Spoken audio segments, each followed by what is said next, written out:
After 5 years of paying his medical bills, working 3 jobs so he could walk again, my husband's first words weren't "thank you." They were, "Your look embarrasses me. You're no longer worthy of me. I want a divorce." The words hit me like a physical blow.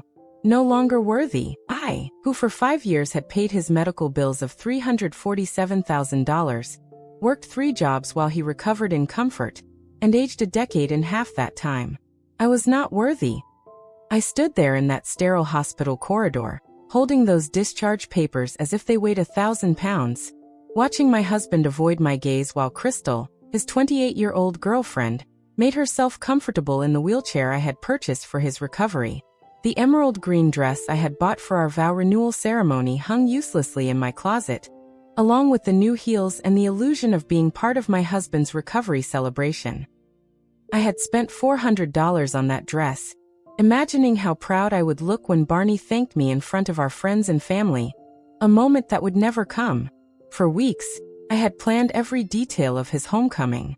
I had set money aside to surprise him with a trip to Bermuda, where we had honeymooned. I had called my sister Denise in Philadelphia to tell her the good news. He's walking again. I had deep cleaned our apartment from top to bottom, thinking we would finally start rebuilding our life together after the accident. All of that collapsed in a second with those 5 crushing words. No longer worthy. Barney finally lifted his gaze and said in a rehearsed, lawyerly voice, "Sonia, this isn't working. We've grown apart. You understand." But I knew it was a lie. I had seen the text messages on his phone 2 weeks earlier, messages I had convinced myself meant nothing. I saw Crystal's Instagram photos now. Her perfectly manicured hands holding his, her flawless makeup and designer clothes, her caption, "Supporting my king through his final therapy session. #MiracleMan, #secondchances, #blessed."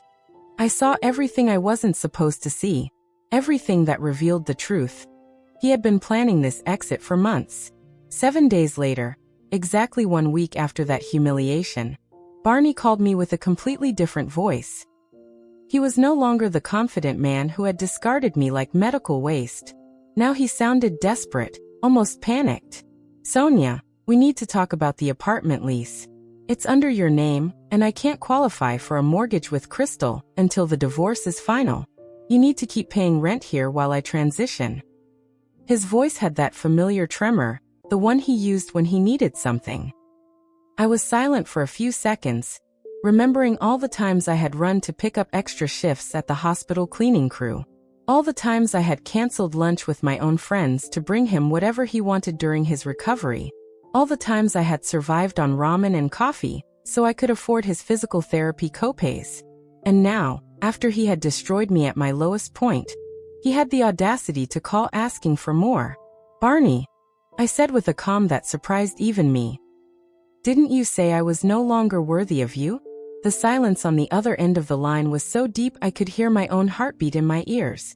For the first time in 5 years, it was not I who was begging, but him.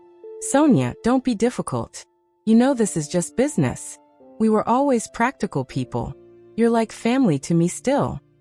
Lies. All lies. Wrapped in that smooth attorney voice he only used when he was manipulating someone. The same voice he had used to convince me to quit my marketing director job temporarily, to care for him full-time. The same voice that had praised my selflessness, while he chatted up Crystal behind my back. The same voice that had told me, "We're in this together," while he counted down the days until he could walk away. For 5 years, I had this constant feeling of walking on eggshells. Weighing every expense, every moment away from his bedside, every ounce of exhaustion I showed, hoping to earn a crumb of genuine affection from my own husband. I was the perfect wife, the devoted caregiver, the silent ATM who never complained when he treated me like hired help rather than his life partner. But that phrase, "no longer worthy," awakened something in me that had been dormant for far too long. Something cold, something clear, something that refused to be used anymore. I had calculated it all once before, during a sleepless night in my 3rd month of working as an overnight janitor. I wanted to see in exact numbers the price of my devotion. Medical bills for experimental treatments, $127,000. Out-of-pocket therapy and rehabilitation, $89,000. Private room upgrades and comfort items, $31,000. Rent and utilities for the apartment I paid while not working my real job, $42,000. Car payment on the vehicle he wanted, $18,000. Medications and supplements insurance didn't cover, $23,000. His lawyer fees for the car accident lawsuit, $12,000. Miscellaneous expenses, clothing, entertainment, gifts, $5,000. $347,000. That was the exact sum of my love. $347,000 I had scraped together from my 401k, from my savings, from the inheritance my father left me, so I could retire comfortably one day. All of it poured into a man who couldn't wait to trade me in for a newer model the second his legs worked again. That night after I hung up on Barney's request, I sat on my bed in the studio apartment I had moved to after selling our place to pay his bills, and I cried. But they weren't tears of sadness. They were tears of rage, of accumulated humiliation, of years of being treated like a means to an end. I cried for all the times he made me feel that my love was a burden, my presence optional, my money the only thing I had to offer. I cried for the foolish woman I had been, the one who had lost herself trying to save someone who never saw her as worth saving. I cried for the successful executive I used to be, buried under exhaustion and sacrifice. When I woke up the next morning, something inside me had fundamentally changed. It wasn't just the pain of betrayal. It was something deeper, colder, more permanent. I stood up and looked at myself in the bathroom mirror. The same exhausted eyes as always, the same premature gray hair, the same worn-out face of a woman who had aged 15 years and 5. But there was something else in my gaze, a hardness I didn't recognize. A determination that had been buried under years of doormat behavior. I went to the kitchen and made coffee, as I had every morning at 4:30 a.m. for the past 5 years before heading to my overnight shift. But this time, I didn't check my phone for texts from Barney asking me to pick something up. I didn't mentally calculate what expenses were due. For the first time in 1,825 days, I was my own first priority. I sat at the tiny kitchen table where I had planned his care schedules, counted pills for his medication routine, and sobbed quietly so the neighbors wouldn't hear. Now this table would witness something completely different. I opened my laptop and started making a different kind of list. Not of what I owed him, but of what I owed myself. 3 years to rebuild my savings. 2 years to restart my career. 1 year to remember who I was before I became Barney Whiteman's wife. I looked at the stack of divorce papers on the counter and signed. There was a sticky note from his lawyer. Please expedite. Mr. Whiteman wishes to remarry within 6 months. I picked up a pen. My hand didn't shake. I signed every page without hesitation. And then I made a decision that would change everything. I was going to disappear. Not to die, but to be reborn. I was going to become so successful, so radiant, so completely transformed that when Barney finally realized what he had thrown away, it would be too late. He would see me and truly know what worthy actually meant. I didn't do it for revenge. I did it because I finally understood that the only person who needed to see my worth was me. But I need to take you back to the beginning, to understand what I lost. To understand who we were before everything shattered. 5 years earlier, I was Sonia Day, 37 years old, and I was thriving. Senior Marketing Director at Brennan & Associates, corner office on the 42nd floor overlooking Manhattan. Salary that made my mother cry with pride when I told her. I wore power suits that cost more than my first car, and I wore them well. My natural hair was styled in a sleek bob that turned heads in every meeting. I was that woman. The one who walked into rooms and commanded attention without saying a word. Barney was my equal in every way. At 39, he was making partner at Morrison & Klein, one of the most prestigious corporate law firms in New York. Tall, broad-shouldered, with a smile that could charm judges and juries alike. We were the couple people envied at dinner parties. The couple who had it all figured out. The couple in magazine perfect engagement photos that our friends liked to show off to their own partners as relationship goals. That particular Friday night in October, I was working late on the Carlson campaign when my phone rang. Unknown number. I almost didn't answer. "Mrs. Weideman, this is Mount Sinai Hospital.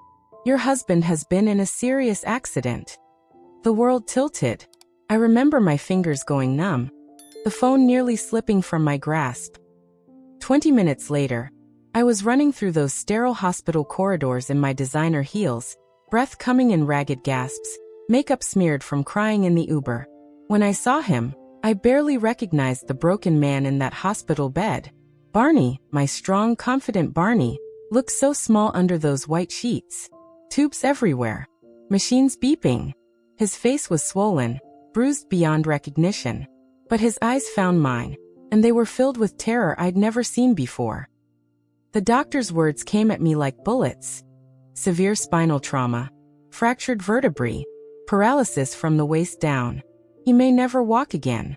The surgery alone will cost. The numbers blurred together, but I didn't care about numbers. I only cared about the man I loved fighting for every breath. I moved to Barney's bedside, took his hand carefully, felt how cold it was. How fragile. "I can't feel my legs, Sonia," he whispered, his voice breaking. "I can't feel anything. What if I never walk again? What if I can't work? What if—" "Stop," I said firmly, squeezing his hand. "We'll figure this out. Whatever it takes." The doctors said it could be years of treatment, experimental procedures, physical therapy that might not even work. His eyes were wet with tears. "I can't ask you to. You're not asking. I'm telling you." I leaned closer, pressed my forehead gently against his. "Don't leave me, Barney. Fight. Please just fight." "Don't leave me, Sonia," he breathed out, and it sounded like both a plea and a prayer. "Please don't leave me." "I'm not going anywhere," I said, and I meant it with every fiber of my being. "We're in this together.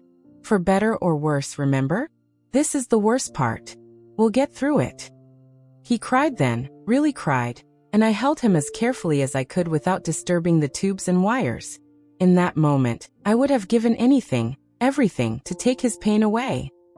I just didn't realize that everything would eventually include myself. The first year was a blur of doctor's appointments and desperate decisions. I took unpaid leave from Brennan and Associates. Just temporarily. I told my boss, though we both knew what that really meant. My corner office went to someone else. My accounts were redistributed. My career, the one I'd spent 15 years building, went on pause while Barney's life hung in the balance. The experimental surgery in Boston cost $89,000. Insurance covered maybe a third. I liquidated my 401k, took the penalties, didn't care. I emptied my savings account, the one I'd been building since my first job at 22. When that wasn't enough, I called my mother and asked for the inheritance my father had left me. She wired it without hesitation, without questions. $28,000 that was supposed to help me buy a house someday. Gone in 6 weeks. Barney made it through the surgery. The doctors said it was a success, but recovery would take years. Years of physical therapy. Years of expensive treatments. Years of hope without guarantees. By year 2, I had to face reality. We needed income. I went back to Brennan and Associates, but not to my old position. That ship had sailed.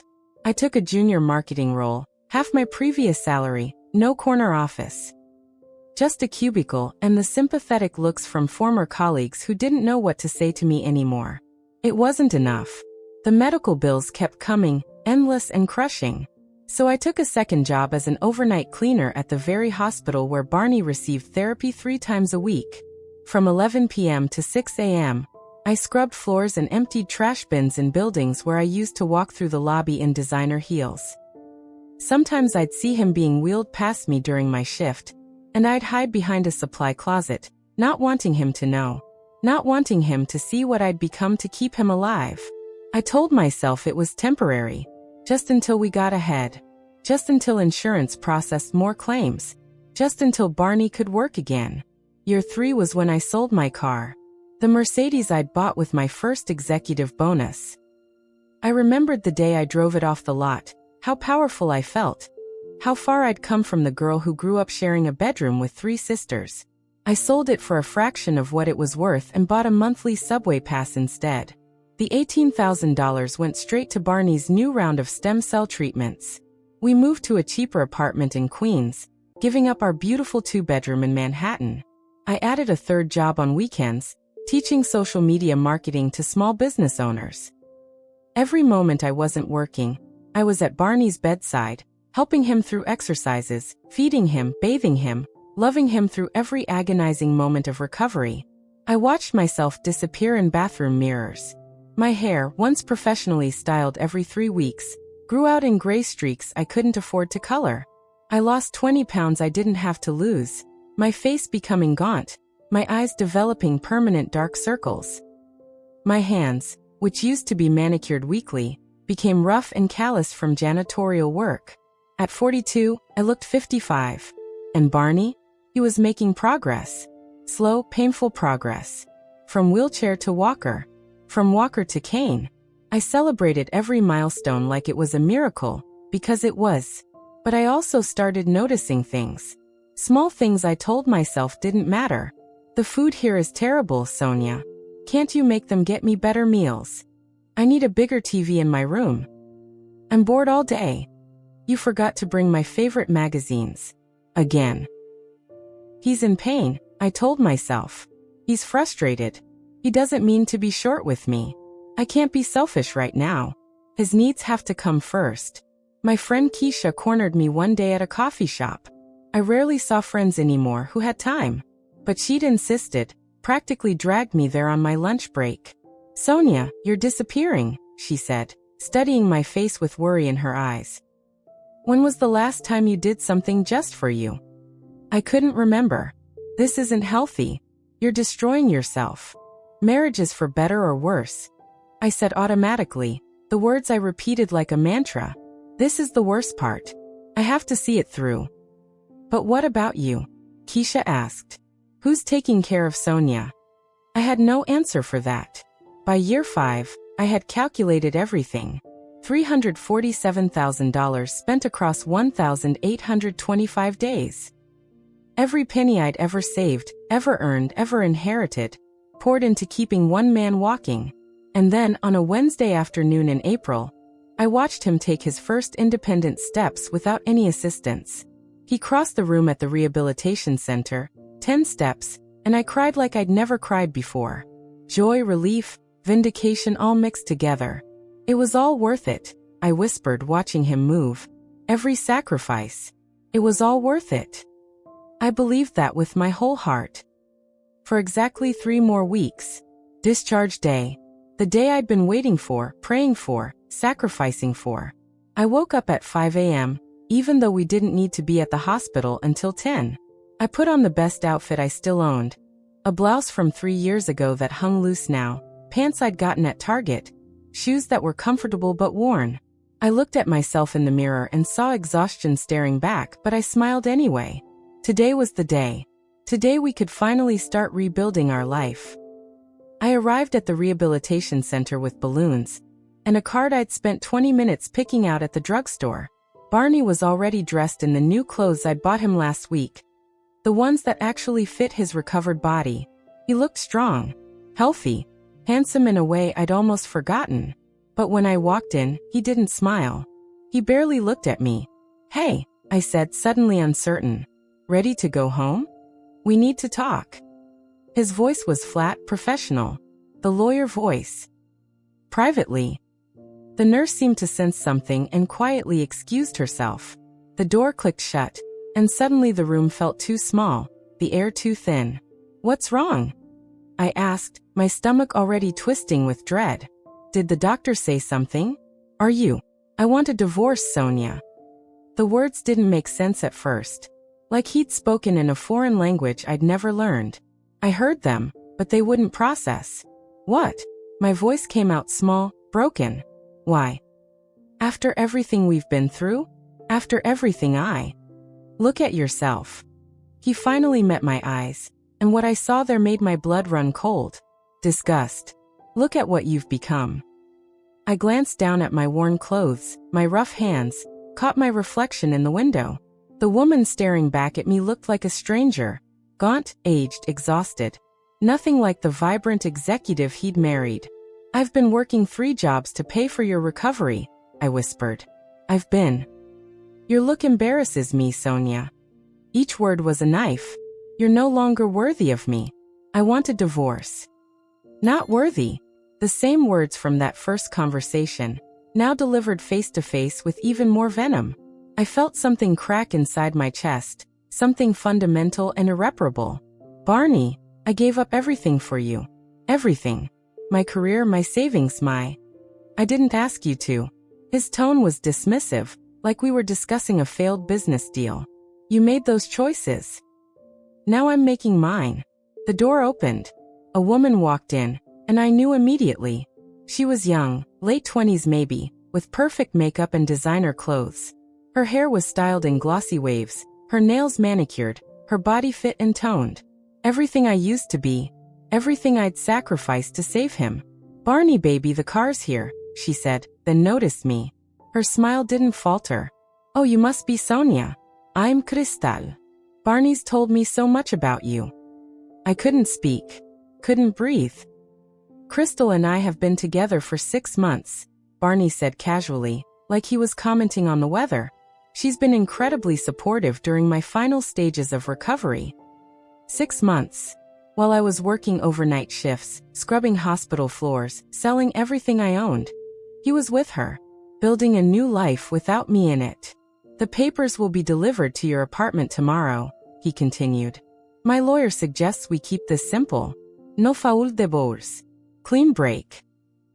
Crystal wheeled over the chair, my chair, the one I'd purchased, and Barney stood up, using the cane I'd bought, wearing the clothes I'd paid for, walking on legs that moved because of my sacrifice.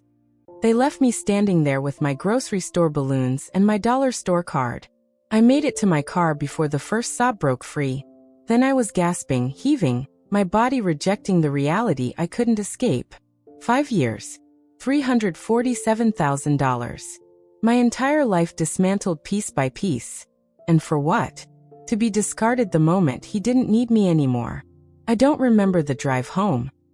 One moment I was in the parking garage, the next I was sitting in our tiny Queens apartment, surrounded by the furniture we'd gotten at Goodwill, staring at our wedding photos on the wall.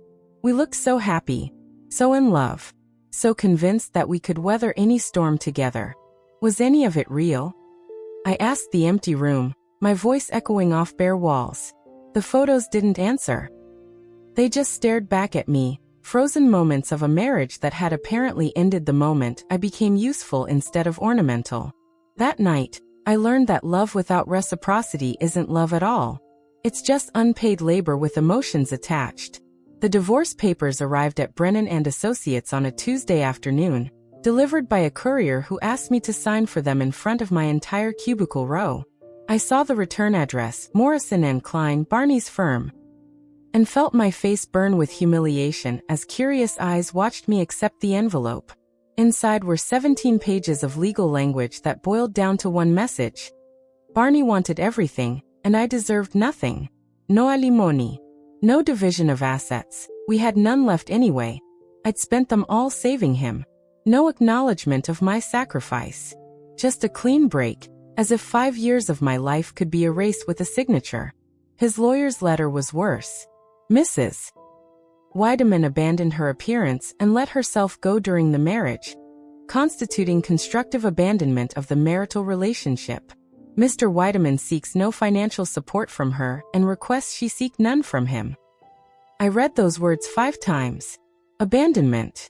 I had abandoned him by working 3 jobs to pay his medical bills. I had abandoned him by aging while he recovered. I had abandoned him by becoming less beautiful while keeping him alive. I hired a lawyer I couldn't afford. $5,000 retainer I put on a credit card that was already maxed out. She listened to my story, looked at my financial records, and said what I already knew. Without proof of his infidelity during the marriage, and with you as the higher earner initially, you're in a weak position. I'm sorry. Then the social media posts started. I deleted most of my accounts months ago. Who had time for Instagram when you were working 18-hour days? But friends sent me screenshots. They thought I should know. Crystal's Instagram was a shrine to their love story. Photos of her and Barney at his physical therapy sessions captioned, "So proud of my warrior fighting through his recovery journey. Hashtag second chances, hashtag true love, hashtag blessed beyond measure." Photos of them at restaurants I couldn't afford anymore. Photos of them at our old apartment, the one we'd left, because apparently he'd moved back there with her. The comments were worse. Mutual friends, people I'd known for years, congratulating them, saying how inspiring their love was, saying how great Barney looked. No one mentioned me. It was like I'd never existed. I learned through the grapevine what Barney had been telling people, that I wasn't there for him during his recovery, that I'd been too focused on work to support him emotionally, that his recovery happened despite me, not because of me. The lies were so complete, so convincing, that our friends believed him. When I tried to explain the truth, I saw the doubt in their eyes. Barney was a lawyer, successful, articulate, credible. I was the woman who looked 20 years older than her age, who worked as a janitor, who had nothing to show for the last 5 years except debt and exhaustion. One by one, they chose sides. And one by one, they chose Barney. My career was already dead, but I watched it get buried. The junior marketing position I'd taken temporarily was now all I qualified for. My resume had a 5-year gap followed by obvious underemployment. No corner office was ever coming back. At 42, I was starting over at the bottom, if I could even stay employed at all. The eviction notice came in June. I couldn't afford the Queen's apartment anymore, not with the lawyer fees and the credit card debt, and the medical bills still trickling in from providers who'd never been fully paid. 30 days to vacate. On the day the divorce became final, I sat alone in that empty apartment. Everything I owned fit into 4 boxes. The furniture had all been sold to cover rent. The walls echoed with my breathing. My phone rang. My mother, calling to check on me. "Baby, I'm so sorry," she said when I told her it was done. "But you need to hear this. Sometimes people show you who they really are. You have to believe them when they do." After we hung up, I stood at my apartment window, looking out at the New York skyline I'd once conquered. I thought about how easy it would be to just stop, to let the exhaustion win, to admit that Barney had been right. I wasn't worthy anymore. Of him. Of success. Of life. But then something else stirred. Something hot and sharp beneath the despair. Rage. Pure. Clarifying garage. He didn't get to destroy me. Not completely. Not forever. I had lost everything. My career, my money, my beauty, my marriage, my dignity. But I still had a choice. I could let this break me, or I could let it forge me into something harder. Something that couldn't be destroyed again. "I won't let him destroy me completely," I said out loud to the empty room, my voice stronger than it had been in months. It wasn't hope yet, but it was something. And something was enough to survive one more day. I left New York on a Tuesday with 1 suitcase and a Greyhound ticket to Philadelphia. Everything I owned that mattered fit in carry-on luggage. That's what 5 years of sacrifice had left me. A life that could be packed in 30 minutes. My sister Denise met me at the bus station. She took one look at my face and didn't ask questions. Just pulled me into a hug that finally broke through the numbness I'd been wearing like armor. I cried in her car all the way to her apartment. She let me. The first month was darkness. I slept 16 hours a day, sometimes more. When I was awake, I stared at Denise's ceiling, counting the cracks in the plaster, wondering how I'd ended up here. The woman who once ran marketing campaigns for Fortune 500 companies couldn't get out of bed to shower. Denise forced me to eat. Forced me to drink water. Kept me alive when I wasn't sure I wanted to be. "You need to see someone," she said one morning, sitting on the edge of my bed. "A therapist. This isn't just grief, Sonia. This is trauma." Dr. Patricia Coleman became my lifeline. Twice a week, I sat in her office and slowly began to understand what had happened to me. She gave me language for things I'd never had words for. Narcissistic abuse, trauma bonding, codependency, self-abandonment. "You didn't just lose your marriage," she said during one session. "You lost yourself trying to save someone who was never going to save you back." 3 months in, Denise found me still in bed at 2 p.m. and snapped. Not angry, scared. "Sonia, look at me. You survived. You made it out. Now you need to live. Actually live." Something in her voice reached me. I got up, got dressed, went outside for the first time in weeks just to walk around the block. The sunlight hurt my eyes. The fresh air felt foreign in my lungs. But I walked. Small steps became my mantra. Walk around the block. Eat 3 meals. Take a shower. Get dressed in real clothes. Each day one small victory. For months in, I made a decision. Not a hope or a wish.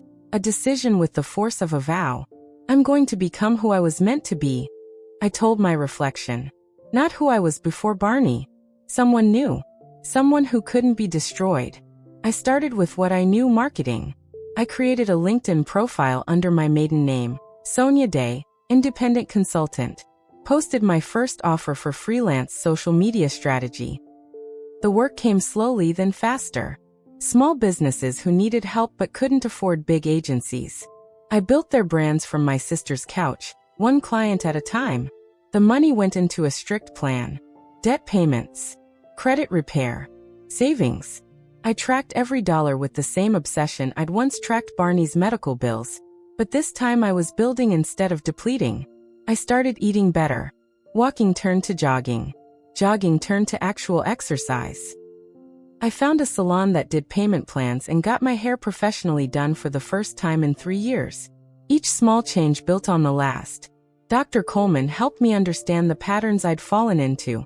How I'd confused sacrifice with love. How I'd made myself small to make someone else feel big. How I'd believed my worth was measured by what I could give rather than who I was. 6 months in, I landed a major client, a startup that needed complete brand development. The contract was worth more than I'd made in the last 6 months combined. I signed it and cried, but this time from pride. 9 months in, I looked in the bathroom mirror and recognized myself again. Not the exhausted ghost from New York. Not even the woman from before the accident. Someone new. Someone stronger. I hired a photographer for professional headshots for my consulting business. I bought an emerald green dress. Not on sale, not secondhand, but brand new because I wanted it and I deserved it. In those photos, I looked powerful, confident, radiant. The woman I'd always been meant to be. 1 year after leaving New York, I signed the lease on my own apartment. Small but mine. I'd rebuilt my credit enough to qualify without a cosigner. I furnished it piece by piece with furniture I chose, not whatever was cheapest at Goodwill. Standing in my new living room, boxes unpacked, life reassembled, I had a realization that hit like lightning. I didn't need him. I never did. I deleted every social media account connected to my old life. Changed my number. To everyone from before, Sonia Weideman had vanished. And she had. In her place stood Sonia Day, consultant, survivor, Phoenix. I had burned down and risen from my own ashes. And I was just getting started. While I was rebuilding myself in Philadelphia, Barney was living his best life in Manhattan. Or so he thought. The Instagram posts told the story he wanted everyone to believe. Barney Weideman standing tall at the Morrison and Klein Holiday Gala, crystal radiant beside him in a gown that cost more than I used to make in a month. The caption: grateful for second chances and the love that carried me through. #survivor, #miracle recovery, #blessed. No mention of me. No mention of the 5 years. No mention of the $347,000. I was erased from his origin story as completely as if I'd never existed. He moved back into our old Manhattan apartment. The one we'd left because I couldn't afford it while paying his medical bills. Crystal redecorated it in whites and golds, posted before and after photo. That got thousands of likes. Making our dream home perfect, she wrote.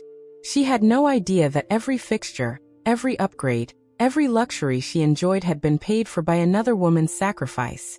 Morrison and Klein made Barney partner 8 months after the divorce. He posted about it, naturally. A photo of him in his new corner office, skyline behind him, looking every inch the successful attorney he'd always wanted to be. Hard work and determination pay off. Never give up on yourself. #partnerlife, #legal eagle, #rising above. His colleagues commented with congratulations. Clients praised his inspiring comeback. Not one person mentioned that he'd made partner right on schedule, as if 5 years of paralysis had never derailed his career at all. Because of course it hadn't.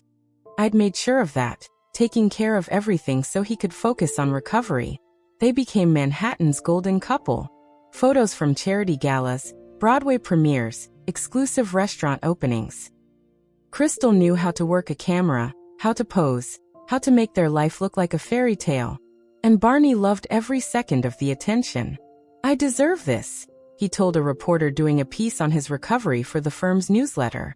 "I fought through something that would have destroyed most people. I survived." Every sentence about his solitary triumph, his individual strength, his personal victory. Crystal's demands grew with his success. Bermuda for Christmas. Milan for Fashion Week. A Tesla because everyone has them, Barney. He gave her everything she wanted. Why wouldn't he? He could afford it now. He was a partner. He was walking. He was free. The first symptom came in December, almost a year after our divorce. Fatigue that wouldn't lift even after a full night's sleep. He dismissed it. Too many late nights at the firm.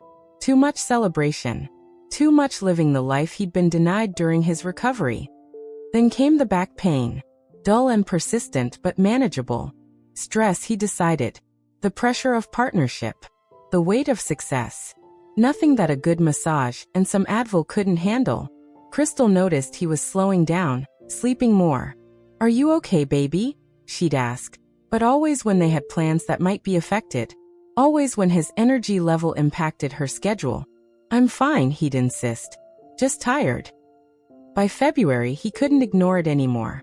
The fatigue was worse. The pain was sharper. He was losing weight despite eating well.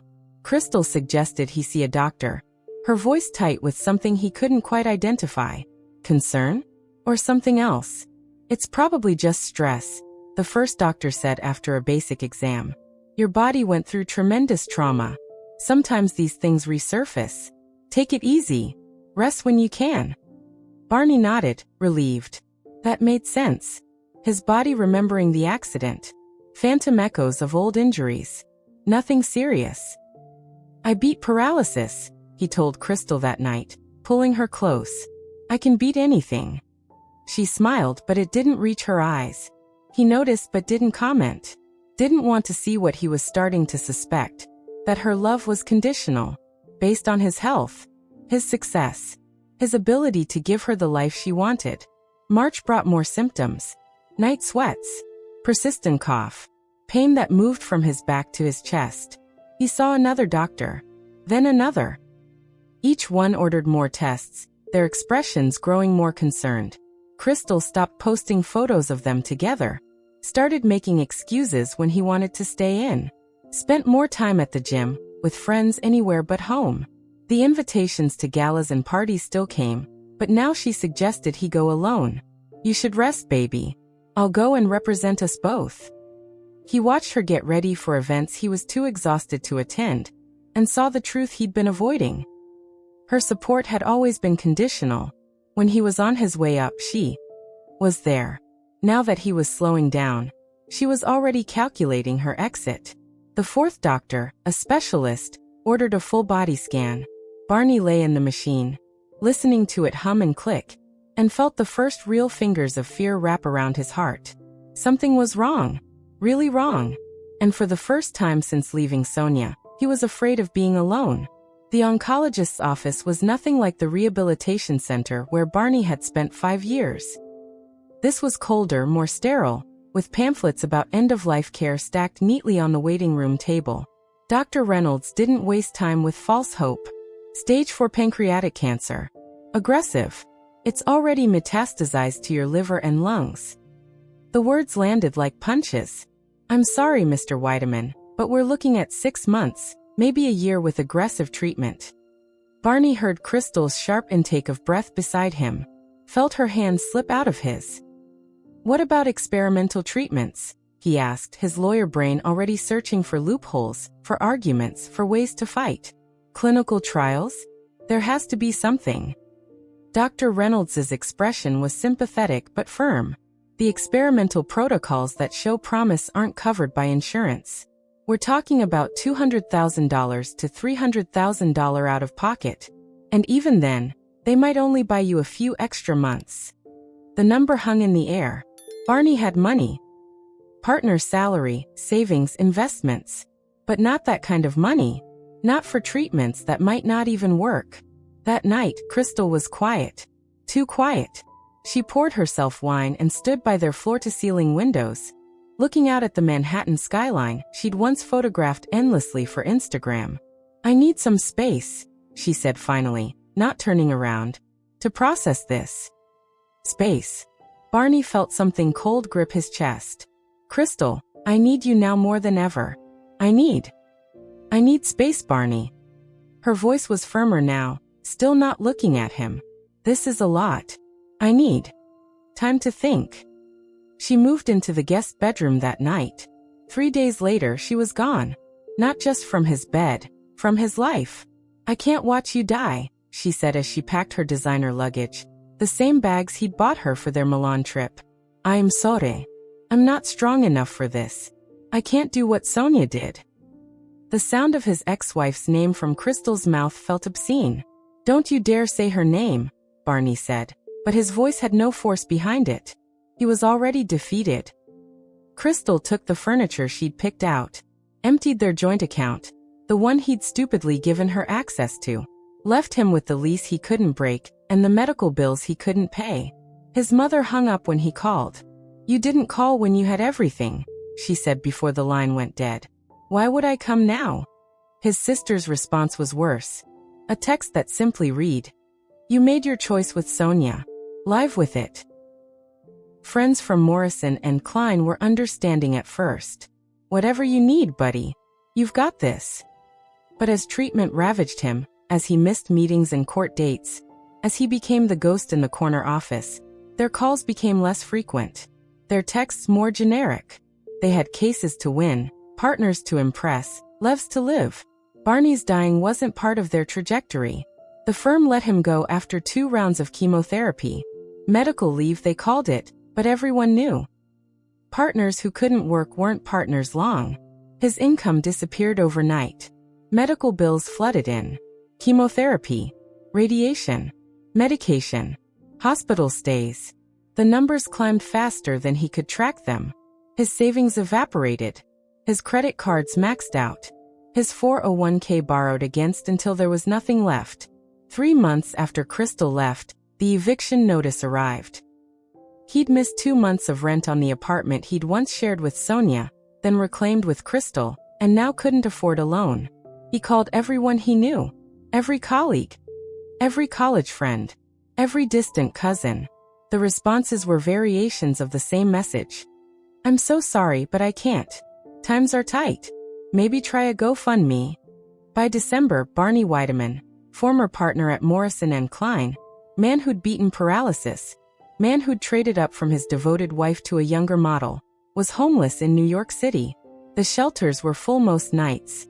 He slept in Penn Station when he could, Grand Central when he couldn't. The winter cold bit through his thin jacket. The expensive wool coat had been stolen his second week on the streets. He made a cardboard sign with as sharp as someone had left behind. "Cancer patient. Please help. Anything helps." It was the same corner outside Grand Central where he'd once rushed past homeless people on his way to power lunches. Now he was one of them, watching well-dressed professionals avert their eyes and hurry past. The bitter irony wasn't lost on him. This was where Sonia would have ended up if her sister hadn't taken her in. This was the fate he'd left her to face alone while he walked away with Crystal into his new life. The cancer and homelessness worked in tandem to destroy what was left of him. He lost 50 pounds. His hair fell out in clumps. His skin turned gray. He developed a cough that never stopped. People crossed the street to avoid him. Late at night, huddled in doorways trying to stay warm, Barney's mind would clear enough to see the truth he'd been running from. Sonia had sacrificed everything to save him, and he'd thrown her away the second he didn't need her anymore. And now, when he needed saving, there was no one. No Sonia working 3 jobs. No Sonia draining her savings. No Sonia sleeping 4 hours a night to keep him alive. Just Barney, alone with his choices, dying slowly on the streets of a city that didn't care.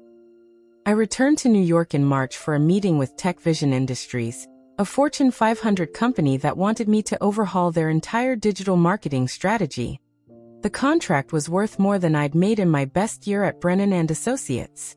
I was wearing a tailored navy suit, heels that made me feel powerful, and the confidence of someone who'd rebuilt herself from absolute zero. I walked through Grand Central Terminal like I owned it, phone in hand, reviewing my presentation one last time. The winter light streamed through the massive windows, and I felt untouchable. This was my city again. I had earned my way back. That's when I saw him. Or rather, I saw a homeless man huddled near the main corridor, and something about him made me pause. Something familiar in the shape of his shoulders, even though he was hunched over a cardboard sign. I was 10 feet past him when I heard my name. Sonia? Sonia Day. The voice stopped me cold. I turned slowly, not wanting to believe what I was hearing. The man struggled to stand, and that's when I saw the sign properly. Cancer patient. Please help. Anything helps. Barney? The word came out as barely a whisper. It couldn't be him. Barney was successful, healthy, living his best life with Crystal. This man was gaunt, skeletal, his face hollowed out by disease and street living. His clothes hung on a frame that had lost 50 pounds it couldn't afford to lose. His skin was gray, his eyes sunken. He looked 70 years old. He was 45. It's me. His voice cracked. I know I'm not. He couldn't finish. People were streaming past us, the morning rush of Manhattan that never stopped for anyone's tragedy. A few glanced at us curiously, the well-dressed woman and the homeless man who somehow knew each other. What happened to you? I asked, though part of me already knew. The sign told most of the story. Cancer. Stage 4. Pancreatic. He coughed, a wet, rattling sound.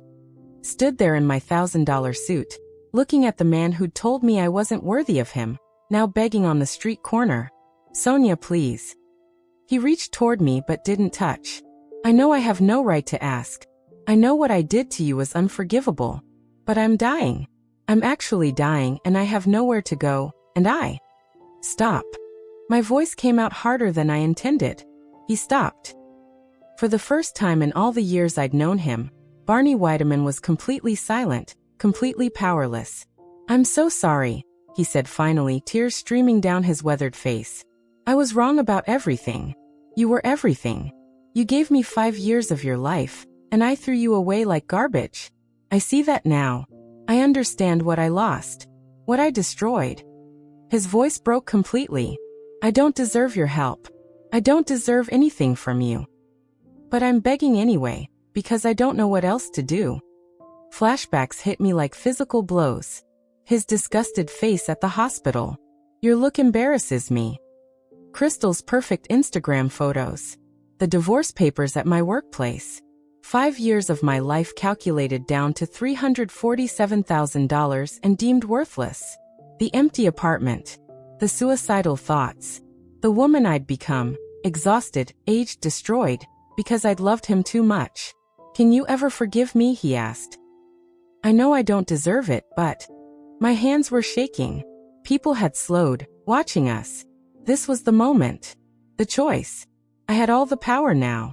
I could walk away and let karma finish what it started. I could give him money and perpetuate the cycle. I could rage at him, tell him exactly what his betrayal had cost me. Or I could do something else entirely. I looked at this broken man, this stranger wearing my ex-husband's face, and I saw clearly what he'd become without someone to sacrifice themselves for him. I saw what happens to people who only value others for what they can extract. I saw what I would have become if I'd stayed. And I knew with absolute certainty what I had to do. Not for him, for me. Not because he deserved it, but because I deserved to be free of this weight I'd been carrying since the day he walked away. The weight of anger, of bitterness, of wondering if my suffering had meant anything. I pulled out my phone. Not to call him an Uber or transfer money. I'd learned that lesson the hard way. Instead, I pulled up a number I'd memorized weeks ago when I'd started volunteering with my therapist's nonprofit. "This is the crisis line for homeless services in Manhattan," I said, showing him the number. "They can connect you with medical care, housing assistance, social workers who specialize in terminal illness cases." I knelt down to his level, looked him in the eye. "I forgive you, Barney. Not for you, for me. Because carrying your betrayal around is like drinking poison and expecting you to die." His face crumpled with relief, with hope. "But I won't save you again," I continued, my voice steady. "I'll help you access help, but I won't be your savior. I sacrificed myself once for you. Never again." Understanding flickered in his eyes, mixed with something that looked like respect. Love without reciprocity is self-destruction, I told him, my voice gentle but unwavering. "I learned that lesson the hardest way possible. I won't unlearn it now, even for you." "I understand," he whispered. "Thank you, Sonia. For not just walking past me. For this." "I hope you find peace, Barney," I said, standing up and smoothing my suit. "But not with me." I walked away. I didn't look back. My hands were still shaking when I reached the street, but my steps were steady. Behind me, I heard him making the call to the crisis line. I'd given him resources, not rescue. Access to help, not my own destruction. It was more than he'd given me, and exactly what I could afford to offer. The meeting with Tech Vision went perfectly. I pitched with clarity and confidence, secured the contract, and celebrated with my team over lunch at a restaurant Barney and I used to frequent. The irony wasn't lost on me, but it didn't hurt anymore. That was the difference. That night, I sat in Dr. Coleman's office and processed what had happened. The encounter. The choice. The way it felt to forgive someone who didn't deserve it. "You gave him exactly what he needed," she said. "Not what he wanted. What he needed. The chance to access help while you maintained your boundaries. That's growth, Sonia. That's healing." It felt strange, I admitted. I thought I'd feel triumphant or vindicated. Instead, I just felt free. "That's because revenge would have kept you tied to him," she explained. "Forgiveness cut the cord." 3 months later, I heard through a mutual colleague that Barney had entered hospice care. The social services had connected him with medical assistance, and he was spending his final weeks in a facility that specialized in terminal cases. I felt a brief wave of sadness. Not for what we had, but for what had been wasted. All that potential, all that love, all those years, destroyed by his inability to value what he had until it was gone. The letter arrived in June, forwarded through my business address. His handwriting was shaky, the words sometimes trailing off. He took full accountability for everything. Acknowledged the sacrifice, the cruelty, the betrayal. Thanked me for the kindness I'd shown him on that street corner. Kindness he hadn't deserved, but that had given him the chance to die with some dignity restored. He didn't ask for anything. Didn't request I visit or forgive him further. Just stated the truth he'd spent too long denying. I read it 3 times. Cried once. Then filed it away in a drawer I rarely opened. I didn't respond.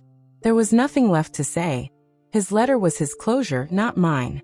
I'd found mine on that March morning in Grand Central. When Barney died in November, I was at a business conference in Seattle. Denise called to tell me she'd seen the obituary. "Are you going to the funeral?" she asked carefully. "No," I said without hesitation. "I mourned that marriage 2 years ago. I'm done mourning." Instead, I spent that afternoon walking through Pike Place Market, buying flowers for myself, living the life I'd built from ruins. Barney got a funeral attended by colleagues who barely knew him, and a handful of family members who'd stayed away during his life. I got to be alive, thriving, and free. My consulting business grew beyond anything I'd imagined. I hired a team, opened an office, spoke at marketing conferences. I started dating again. Carefully, with boundaries I enforced and self-worth I protected. I learned to recognize red flags. Learned to leave when someone showed me they didn't value me. Learned that loving someone should never require losing yourself. Last month, I was invited to speak at a women's empowerment conference in Philadelphia. 200 women packed the ballroom, many of them carrying stories of sacrifice and betrayal that echoed my own. I stood on that stage in an emerald green dress, the same one from my professional photos, and I told them the truth. Your worth isn't measured by what you sacrifice, I said. It's not measured by how much you can endure or how much pain you can absorb or how completely you can destroy yourself for someone else's comfort. Your worth is inherent. It exists because you exist. And the moment you start believing you have to earn love through suffering, you've already lost yourself. The standing ovation lasted 3 minutes. Afterward, dozens of women came up to share their own stories. I gave them the same thing I'd given Barney. Resources, not rescue. Phone numbers for therapists, information on financial recovery programs, websites for support groups. I taught them what Dr. Coleman had taught me. You can't save someone by destroying yourself. That's not love.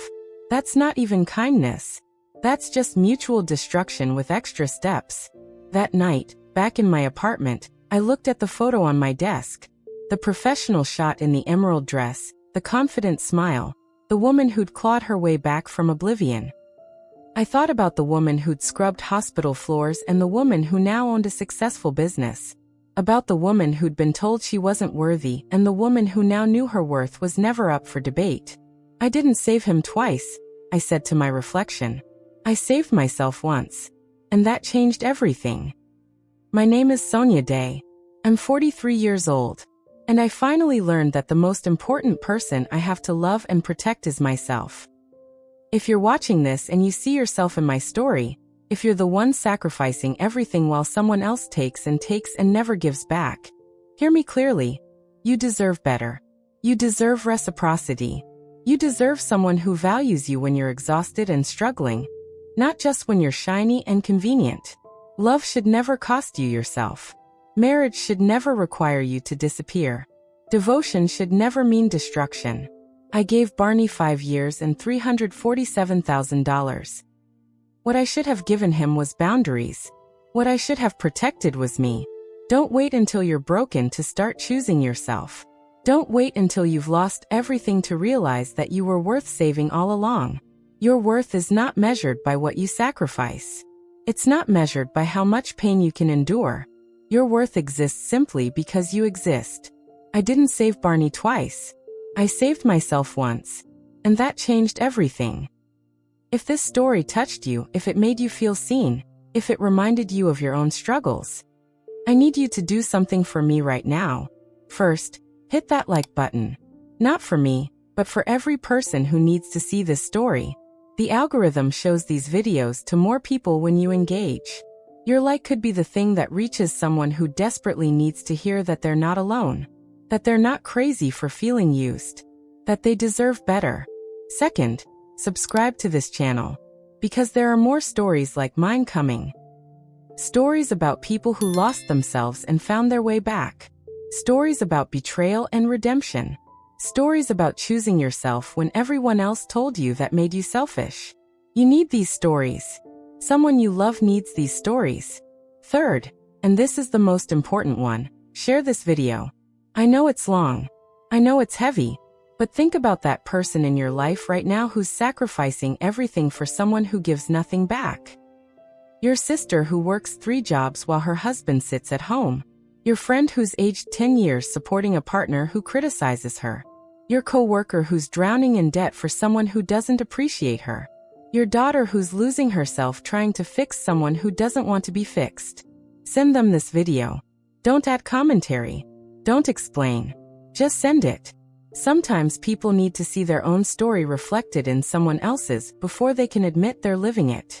Fourth, comment below and tell me, what would you have done if you were me? Would you have walked past Barney on that street? Would you have given him money? Would you have taken him in? Or would you have done what I did? Offered resources but protected yourself? I genuinely want to know. And I read every single comment, because your perspectives matter. Your stories matter. You matter. And if you're in a situation like mine was, if you're the one giving everything and getting nothing, comment with just one word, seen. That's all. Just seen. So you know you're not alone. So I know you. Out there. So we can build a community of people who understand that choosing yourself isn't selfish. It's survival. This channel exists to tell the stories that need to be told. The uncomfortable ones. The ones that make you look at your own life and ask hard questions. The ones that remind you that you have the power to change your story, no matter how far down you've fallen. Thank you for watching. Thank you for listening. Thank you for being here. Remember, you can't pour from an empty cup. You can't save someone by destroying yourself. And you can't love someone into loving you back. Choose yourself. Always choose yourself. Until next time, I'm Sonia Day, and this is my story.